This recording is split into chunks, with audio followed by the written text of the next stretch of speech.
गुज़श्ता शब देर से सिर्फ 2 घंटे की बारिश ने पूरे शहर का पहले से ही उबलते गटर नालों की बाइस बिगड़ा हुआ नक्शा मजीद बिगाड़ कर म्यूनसिपल चेयरमैन समेत मुंतखब नुमाइंदों के झूठे तरक्याती स्कीमों का चेहरा बेनकाब कर दिया। शहर के मुख्तलिफ मोहल्लों समेत मेन चौक चौराहों और नशेबी इलाकों में 1 से 2 फुट बारिश का पानी शहरियों के दुख दर्द और तकालीफ को मजीद बढ़ा दिया है। पानी एक दिन में नहीं निकलता है, इसको 2-3-4 महीना लगता है। सुमरा साहब को हम अपील करते हैं, मदरसा है, जुमे का नमाज है, नमाजी आते हैं, 5 वक्त नमाजी पढ़ते हैं। इधर गंदा पानी पड़ा हुआ है रोड के ऊपर, इसका सफाई नहीं हो रहा है।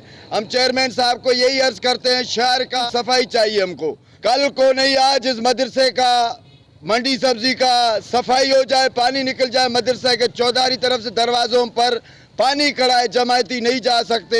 जबकि दूसरी जानिब तेज़ बारिश के बायस जहां गर्मी का जोर टूट तो गया, मगर इस बारिश ने मवासलाती निज़ाम समेत बिजली का निज़ाम भी दरम बरम कर दिया और शहरी सिर्फ घरों तक महदूद होकर रह गए हैं।